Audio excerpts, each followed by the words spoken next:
이미 계속해서 보아왔던 것처럼 고린도 교회의 가장 큰 문제 중에 하나는 바로 교회가 서로 분열되고 분쟁이 끊어지지 않고 계속되었다는 것인데, 이 파벌을 형성해서 서로 다투고 싸우는 일이 끊어지지 않았고, 또한 세상의 법정에까지 고소하는 아주 불행한 일까지 생겨났으니 바라보시는 하나님의 마음은 어떠셨을까?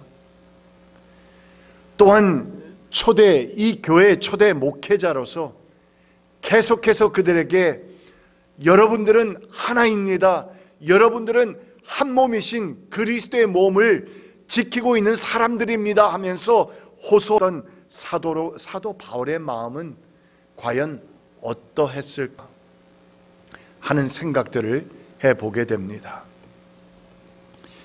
그런데 오늘 말씀을 묵상하다 보면은 그들은 거기에서 한 걸음 더 나아가서 하나님께서 주신 이 성령의 은사들을 가지고서도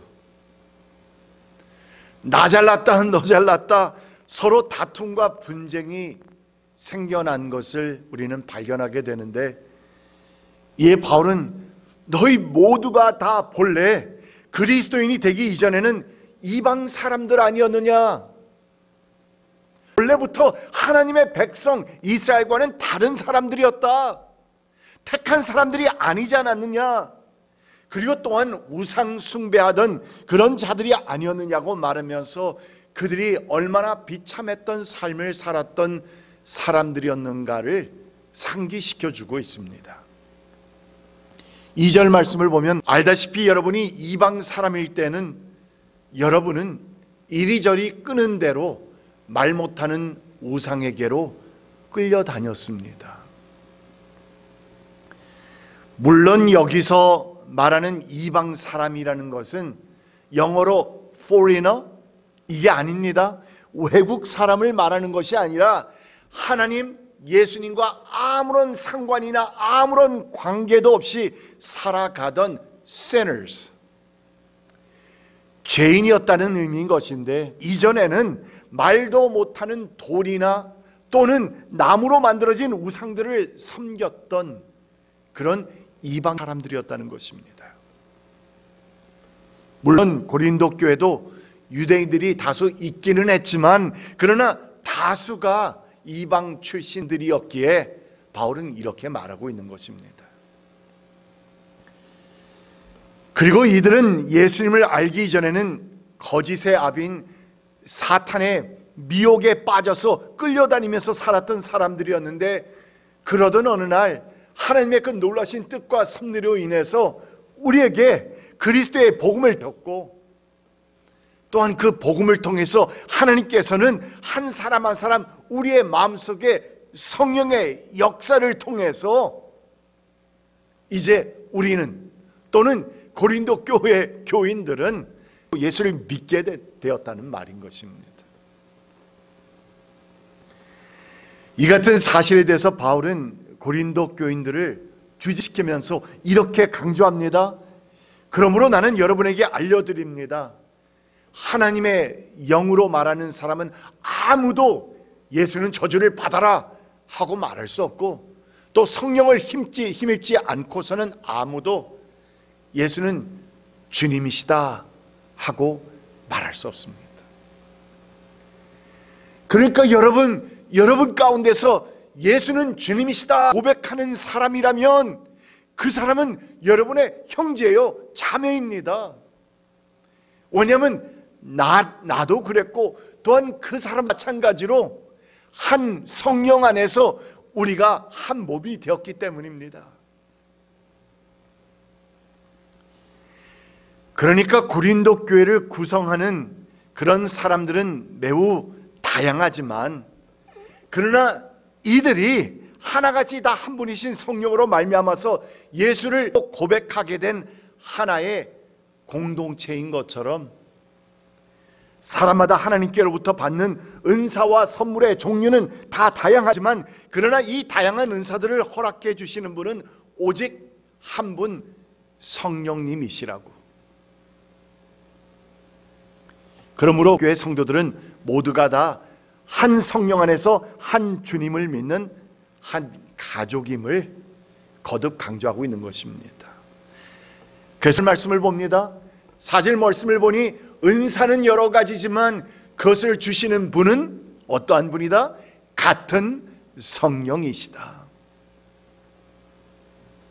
이 같은 바울의 강조는 이어지는 구절들 속에서 계속 거듭되는 그의 말을 보면 더욱 확실해집니다.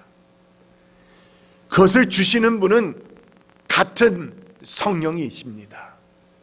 섬김을 받으시는 분은 같은 주님이십니다. 모든 일을 하시는 분은 같은 하나님이십니다.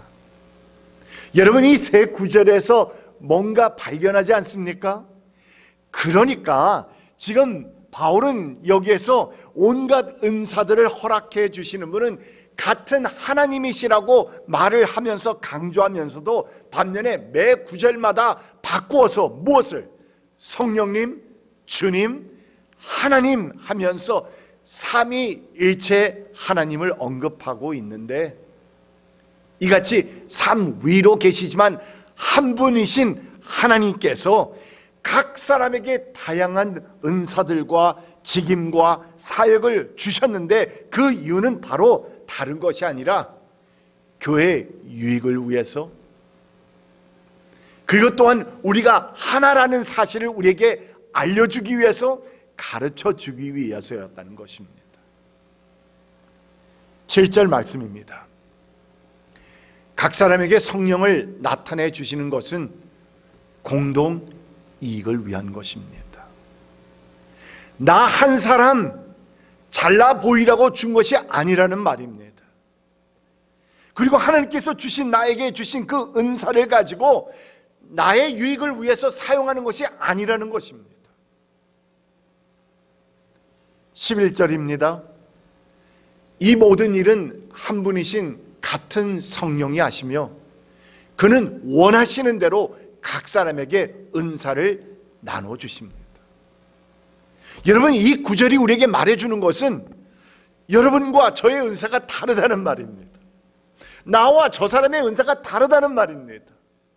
성령님께서 그 넓으신 안목을 가지시고 이 주의 몸된 교회를 위해서 어떤 사람에게는 이 같은 은사를, 저 사람에게는 또 다른 은사를 허락해 주시면서, 그래서 그 은사들이 하나가 되어서 이 주의 몸된 교회가 세워지고 또한 주님께서 영광 받으시는 것을 원하신다는 말입니다. 이렇게 하나님께서 우리에게 은사를 주신 것은 나 개인의 유익만을 위한 것이 아니라 교회 공동체 전체의 유익을 위해 주셨기 때문에, 그렇기 때문에 우리는 더욱더 한 몸인 것을 깨달으면서 더욱더 그런 마음을 가지고 형제 자매들을 대해야 하는 것이고, 또한 그래서 우리가 그 은사들을 나 자신을 위해서 사용할 때보다는 교회 공동체를 위해서 섬길 때, 여러분 그 같은 비밀을 혹시 발견하신 분 계십니까? 주의 몸된 교회를 위해서, 전체 공동체의 유익을 위해서 내가 내 은사들을 사용할 때 오히려 더 그 기쁨이 크고, 또한 그 감사가 더 크게 나타나고, 또한 그 보람을 느끼게 된다는 그 사실 말입니다. 나 혼자만을 위해서, 나의 유익을 위하였을 때는 무엇인가 아닌데 라는 생각이 있는데, 그러나 하나님께서 나에게 허락하시는 그 은사들을 주의 몸을 위해서, 공동체의 유익을 위해서 사용할 때에 그 같은 기쁨과 감사와 보람을 느끼게 된다는 것입니다. 8절로부터 10절까지 말씀을 보면 사도 바울은 어떠한 다양한 은사들이 있는지 우리에게 예를 보여주고 있는데, 이 다양한 은사들에 대해서는 다른 시간을 통해서 좀 더 우리가 상세하게 설명하면서 공부할 수도 있겠지만, 우리가 이 새벽 아침에 말씀을 읽고 잠시 묵상하면서 그 말씀을 가지고 또한 기도하는 이 새벽 기도의 시간에는 그러한 것은 너무나 깊이 들어가야 되는 것 같고, 그래서 그 은사들은 어떠한 것들이 있는지 우리는 잠시 언급하면서 잠시 보고 지나가기를 원합니다. 오늘 말씀을 보니 지혜의 말씀이 있습니다. 지식의 말씀이 있습니다. 믿음의 은사, 병 고치는 은사. 저는 이 병 고치는 은사 정말 하나님께서 우리 가운데 한 사람에게 주셨으면 좋겠다라는 생각이 듭니다. 그런데 이 같은 은사들을 어떻게 발견하느냐? 주님께서 우리에게 그 같은 은사들을 주셨는지 안 주셨는지 모를 때가 많거든요.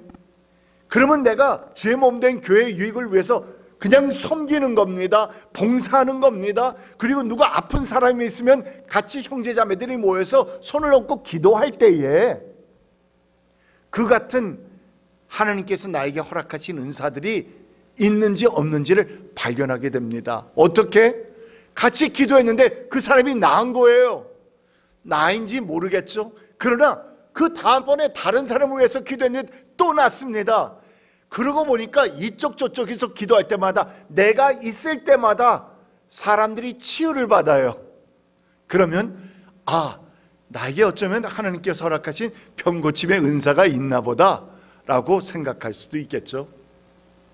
어찌하였든 병고치는 은사가 있고, 기적을 행하는 능력, 예언의 은사, 영분별의 은사, 그리고 방언과 통변의 은사 등 매우 다양한 은사들이 언급되고 있는데, 그런데 잠시 이 같은 은사들이 나타난 예를 찾아보면 초대교회에 일어났던 사건 중에 아나니아와 삽비라 부부에 대해서 기억하시죠?